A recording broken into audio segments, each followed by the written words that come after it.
Hooah! Greetings, everyone. Well, it is that time again. Yes, that wonderful time that we all look forward to, especially me, because it means I'm getting cool stuff. Package opening time. Yeah, this time we got a package from longtime viewer, movie gangbang fan, and gaming fan Cybersix. Oh, and named after an obscure cartoon that only him and about 3 other people have probably ever seen. I remember Cybersix when it was on, and vaguely. Never saw a single episode, wanted to check it out. I kept getting it mixed up with Aeon Flux. Aeon Flux was on around the same time, and I really liked Aeon Flux, so I wanted to check out Cybersix, but just never got the chance. I heard rumors recently it might be coming out to DVD. It was one of those short-lived, like, one-season wonders, only 13 episodes. Anyway, Cybersix, the YouTuber, chose his username based on it. So, yeah. Anyway, sent me a package. Gonna open it up. Let's check it out today on the Multimedia Chronicles.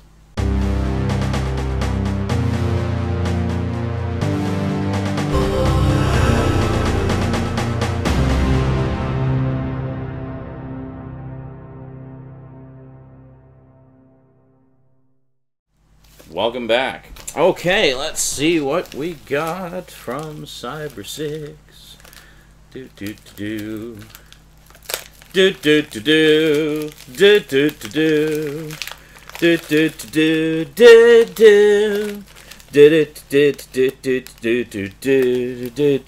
do do do. I don't know why I'm singing the Price is Right theme very badly.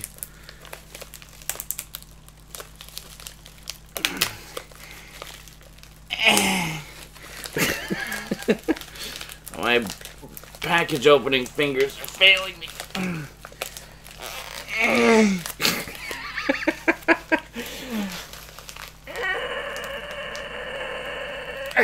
Okay. Wow, these Canada Post envelopes really don't mess around with the glue. Whenever I mail packages in these bubble envelopes, I always put additional tape on. Clearly, I don't need to.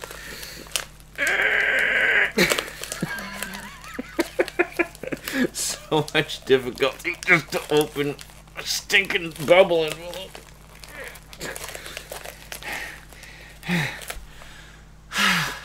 Need a break. Okay, I'm good. Let's keep going. Is there a note in here? I'm not ripping anything apart. No, it's just more bubble envelope. I think I've almost got it. Okay.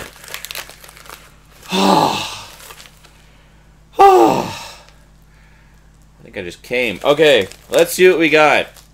We have... Oh, what a surprise! Okay, I actually knew he was sending this to me, but that does not make my excitement wane one bit. We have Grand Theft Auto 5. And before anyone asks, yes, I will play this on Twitch. I won't play a single second of it until I can do it on Twitch. Wow, Grand Theft Auto 5. I have not played a Grand Theft Auto game since Grand Theft Auto 4, which you may recall was one of the first games I got for my PS3 back in the day. I've since sold that copy. I'm going to reacquire it one of these days. I want to get the edition that has the 2 side stories added in. So let's see what we got here. So we open it up, as is often the case with Grand Theft Auto games. A beautiful disc art and a whole pile of inserts. So let's see what we got here. I understand this, much like how Grand Theft Auto 4 was a return to Liberty City, the world of Grand Theft Auto 3. This one, I was really hoping that they would, you know, continue on with that trend and revisit Vice City next, but they didn't. Instead, we're actually going back to San Andreas. So we get a majorly upgraded San Andreas to play around in, which is great. I think maybe because a lot of people were complaining that after San Andreas with Grand Theft Auto 4, it was a smaller world than they had grown accustomed to, being spoiled by the last couple PS2 games, and you couldn't do as much stuff. So I think they wanted to go back to that and stuff like that. So we have a game code here for flying the atomic blimp. We'll definitely be making use of that. Always cool to have atomic devices that you can fly. And here we have just a little instruction manual. Nothing all that spectacular, really. Basically, the only picture in here is of the PS3 controller, and that's it. And it's a little blurb for the Rockstar Games Social Club, which I think I am a member of. It's basically their newsletter. And here we go. This is something you get in every Grand Theft Auto game, and it's often invaluable. We have a massive, holy crap, a massive map. We've got Los Santos and Blaine County. Check that out. That is huge. Well, I mean, if this is basically San Andreas, that means we get an entire state to play around in. I remember I played the heck out of the original one. Oh yeah, I definitely recognize a lot of these locations here. You got Los Santos, Vinewood, got the mountains and the wildlands. I wonder if this has the Area 51 kind of base in it. It'd be so great if you could get the jetpack again in this. I remember that in San Andreas. That was a lot of fun. And it looks like they may have added some areas too. This looks a lot bigger than I remember. I guess I could just look at the map on the other one. Oh, and there's more. There's a detail map. Oh, here we go. So here we have a detailed map of Los Santos. You see all that? Oh yeah, you can see all that. God bless wide-angle lenses. There you go. So that's pretty cool. Let's actually pull out. I think there's a map in here as well. Let's check the old San Andreas map here and see what we got. I think it's on the other side of the poster here, if I remember correctly. I have the gamer guide to both this and Vice City as well, the Brady Games guide. Might just pick the one up for this one too. I don't think I ever got the one for GTA 4 actually. I think it's because with the internet making information so accessible, it's there we go. Oh, okay, yeah. Oh yeah, they made it way bigger. So this is the old San Andreas right here, and I'm totally not gonna be able to see both of these. This is the new one. So can you see? This one's a lot bigger than this one. I remember when this came out, this was considered massive. So wow, that's gonna be a lot of hours of entertainment, I think. That's great stuff. I'm really going to enjoy that.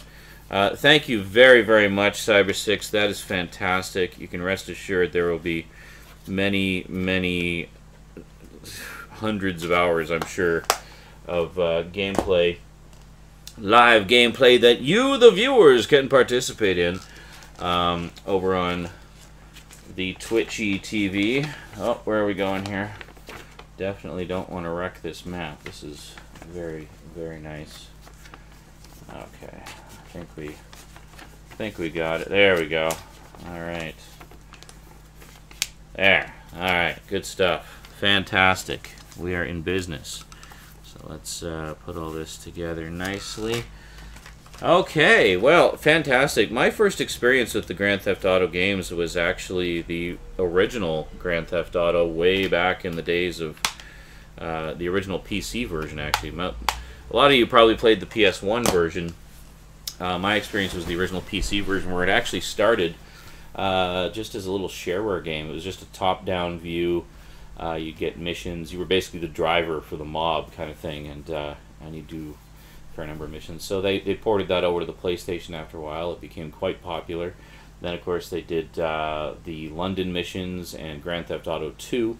Maybe it was Grand Theft Auto 2, then the London missions. I can't remember. Anyway, those are the three original games. So much like how they do now, they'll do the main game and then spin-off games. They did that as far back as Grand Theft Auto 2, where they did the London missions tie-in and stuff to, I guess it was in the middle. I can't remember. Anyway, I'm sure somebody will correct me in the comments or let us know. But, you know, I didn't really play it that much. Some of my friends and family were into it. They really liked it and were trying to get me into it. I played a few missions. I thought, yeah, you know, it's kind of fun. I might get into that if I have the time someday.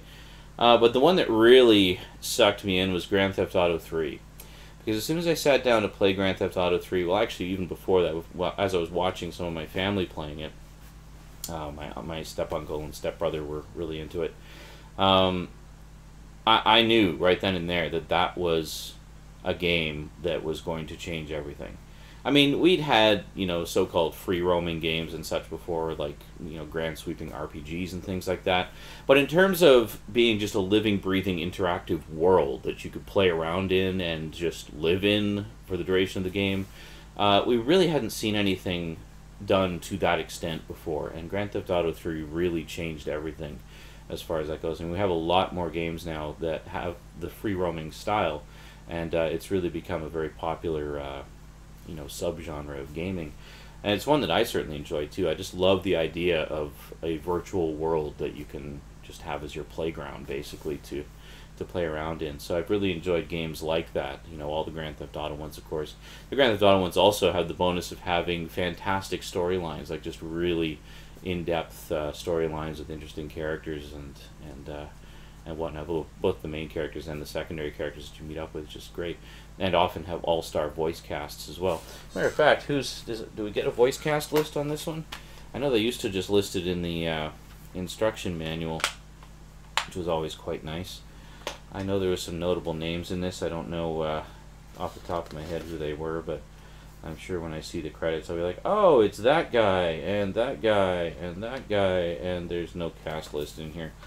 Alright, too much to hope for, I guess. It's game manuals just aren't what they used to be. I mean, even the Grand Theft Auto games always gave you great game manuals too. Like, Vice City, same thing. You get nice. I mean, look at the instruction books in these. You get the instruction books that give you just using Vice City as an example. You get the breakdown of the radio stations, and you get all kinds of pictures of characters and whatnot from the game. And it's this beautiful, colorful manual. Gives you info about the different locations and stuff. More locations, all beautiful, full color. And then of course the map with the poster. And now what do you get? This is the manual that comes with Grand Theft Auto 5. Yeah, don't play for too long or you'll get a seizure. That's great. Yeah, wonderful. That's great. We get a picture of the controller and there. Yeah. Oh, and we just passed it, actually. It says for the digital manual. So you can get a PDF of the manual. And I guess if you really want to, you can print it out. But I don't know, man. It's just like, I like that, with the older games, how you get the beautiful manual in it and stuff. When I buy used games for whatever system, well, I've talked about this before in some of my old video game updates, like when I was collecting a lot of the PS2 games. When I buy used games, I always want to get the case and the manual, because, to me, I like to have the complete game, whatever it is. To me, the manual is a part of the full package and stuff like that. So, I don't know. I'm just kind of rambling now. I'm really excited about Grand Theft Auto 5. I've been dying to play it ever since it was first announced and they released the first few teaser trailers. So, definitely going to enjoy that. Thank you very much, Cybersix. Yeah, so we'll see you guys on Twitch TV. I still have to finish Castlevania Lords of Shadow, actually. I should really get on that and then get into Grand Theft Auto 5. Plus, I recently bought some PS3 games. Yeah, so we're expect another PS3 game update very, very soon. Some more stuff that will eventually show up on Twitch. I'm not sure when. I got to really go more hardcore with that because I've got way more games than I've been playing. And we've got to get down to that. Got to get some gaming on. Yeah, well, I'm just about out of training for work, so I'm not as exhausted as I have been over the past couple months. So hopefully now we can get more into some regular game sessions. Maybe, even if it's just an hour or two a night. I mean, that's at least something, right? Alrighty, that is it from me to you for now. So until next time, thanks for watching, and sayonara.